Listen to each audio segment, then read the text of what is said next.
already know this is Pun, Drunk, Boxing, a.k.a. Mr. Moonshine himself. Ladies and gentlemen, I got to be honest, y'all. I got to be honest. In the drama between George Kambosos Jr.'s team, Devin Haney's team, Lomachenko's team, I'm not giving George Kambosos Jr. the benefit of the doubt. Nah, listen to me. George Kambosos Jr. had a great win for himself, for his legacy, versus Teofimo Lopez. I'm all for it to milk it, be confident, be cocky. You know what I'm saying? Do what you got to do. Celebrate that as long as you want. Make everybody feel it. I mean, a lot of people ain't believe in George Kambosos, but in terms of making this fight, whether it's Devin Haney or Lomachenko, it should be Devin Haney in my opinion. That should be the primary fight in the lightweight division. But this is what I'm not giving George Kambosos Jr. and his team the benefit of the doubt. Because it's George Kambosos Jr. who says he's the emperor. It's George Kambosos Jr. that said that he went out there to scout for his next opponent. He went out there to scout Devin Haney versus Jojo Diaz. He went out there to scout Gervonta Tank Davis versus Isaac Cruz. And he was looking on TV. He didn't go to the Richard Comey and Lomachenko, but he went out there to scout. He's the one that said, I want to fight this next opponent. He's not looking for no type of tune-up. He ain't looking for easy fights. He's here to fight the fight, right? He the one that had this interview, post-fight interview with Devin Haney. Talking a good game. He said that the fight should happen in Australia, which I agree to a certain degree. In the end, first and foremost, you're a world champion. A world champion that travels all over the world. You're not an Australian champion. You're not a Greek champion. You're not an American champion. You're not a Miami champion. You're not an Africa champion. You're not an Antarctica champion. You're not a heaven champion. You're not the hell champion. You are the champion of the world. You should be fighting anywhere. But I understand.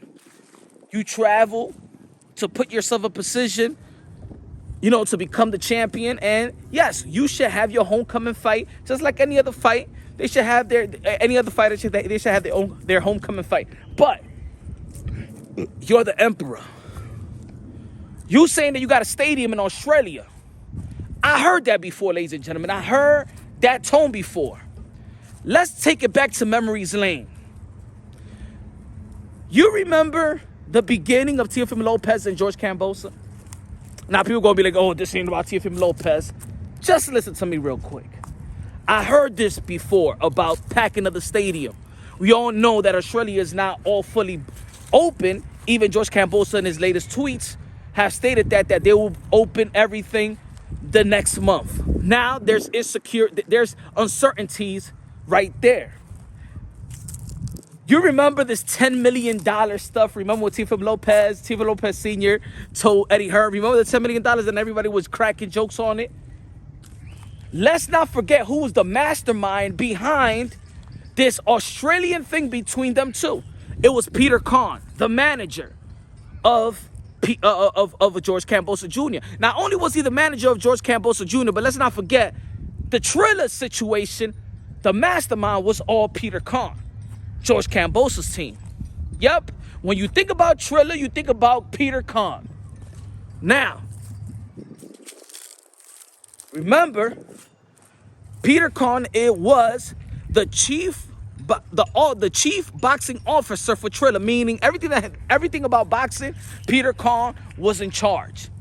Before the purse bid, they already knew who was going to win the purse bid. This whole Triller situation, all the debacle, all that drama, the ringleader was Kambosos' team.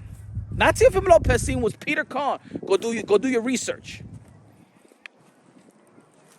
Let's not forget that who also bid was Eddie Hearn.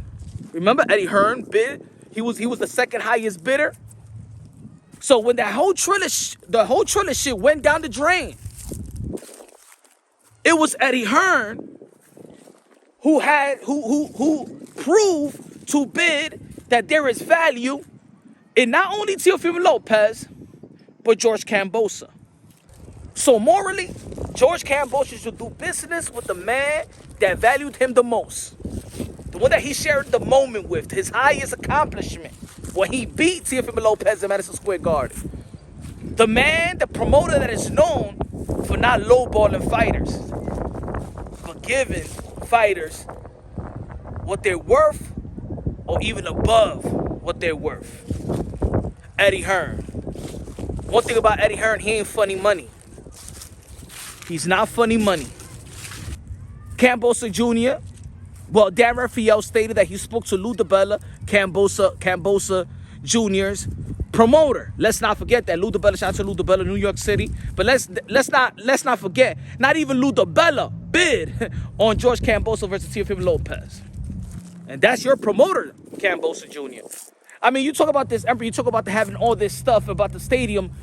If you the emperor, you will pay the site fee. If you the emperor, where is your network? Where's your television network and stuff like that? I know that Devin Haney got the zone, and I know Lomachenko got ESPN. What do you have? We don't know. So there's a lot of uncertainties going on with George Kambosos Jr., but he is the emperor. Now, remember, Dan Raphael reported that Lou Dibella said that Eddie Hearn's offer, counter offer, was insulting. I'm not giving the benefit of the doubt to George Kambosos' team on that, because I never heard Eddie Hearn give insulting offers. Matter of fact, Eddie Hearn is known for overpaying his fighters. Devin Haney, Demetrius Andrade, Anthony Joshua's doing lovely. Katie Taylor already making $1 million even before the Amanda Serrano fight. Eddie Hearn is known for not giving insulting offers. Thus, he bid on your fight. George Kambosos, you won your title under the Matchroom and the Zone banner. So, there is nothing insulting about Eddie Hearn. This is why I'm not giving George Kambosos the benefit of the doubt. You can't pay the site fee. You don't have a network. Not even your own promoter, Lou Dibella, even bid on that fight with you and Teofimo Lopez. I don't know how much they really believed in you. Eddie Hearn believed in your value. And Eddie Hearn is willing to pay you more money than any other that is willing to pay you to fight. Devin Haney willing to pay you more than anybody else in the sport of boxing. This is the reason I'm not giving George Kambosos the benefit of the doubt. Now I'm going to tell you what makes sense to me. Not what makes sense, but what's logical. George Kambosos took him a while to get where he's at right now, but he's accomplished that. 28 years old. I think he was 28, going to be 29 years old. Peter Kahn, smart dude. The Triller stuff, I don't know what the hell happened over there. Lou Dibella, good dude. They're going to milk this. They're not going to put George Kambosos Jr. in there with Lomachenko, and they're not going to put him in there with Devin Haney. Let's just keep it real. Let's keep it honest. That's my real honest opinion. They're going to pick somebody in the top 15, have his own homecoming fight, use the Devin Haney and the Lomachenko's name for an anticipation till after his next fight, maybe their next after that. Maybe.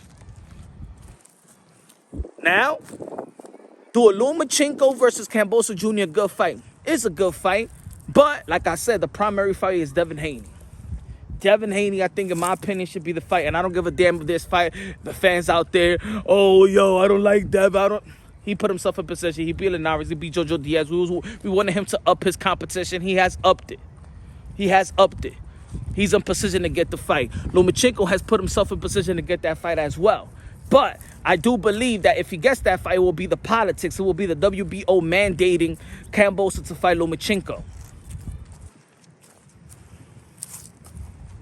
I just don't give George Kambosos the benefit of the doubt. You're the emperor. You're supposed to be taking the lead, George Kambosos Jr. and your team. You're the one that's supposed to be sending offers. You're the one that's supposed to be picking. You're supposed to be the one that's handling this under control. You're the one that's supposed to pick. Just like Canelo Alvarez. We waiting on who Canelo Alvarez is going to be picking. You know why? Because he's the man in his division. The man in boxing. We wait for Mayweather, who he's going to pick. We wait for Manny Pacquiao, who he's going to pick. We look at the fighter, the guy that holds everything. When we're looking at Josh Taylor, who Josh Taylor gonna pick after Jack Catterall? Who you gonna pick, George Kambosos? Why everywhere? Why you looking at everybody else to set the tone or set the fee or whatever? No. You're the emperor. Ain't nobody in boxing calling themselves the emperor but you. It's time for you to act like it. Pick it. Pick your opponent. Stop babbling around on Twitter and things of that nature.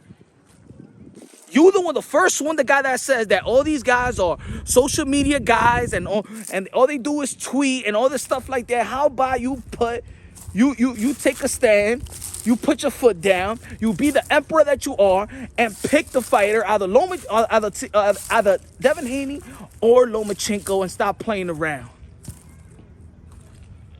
That's just my opinion. Good fighter. I take nothing away from George Kambosos. Take nothing away from these modern day gladiators. But if you're talking about this particular subject, I'm not giving George Kambosos the benefit of the doubt on why these fights ain't happening or there haven't been an announcement to make. You're the emperor. Who's the ruler of the kingdom? Is it you, or you want me to go to Devin Haney to see what's going on? You want me to go to Lomachenko what's going on? Because they're not saying they're the emperor. So I'm counting on you. You're the leader, right? Then lead.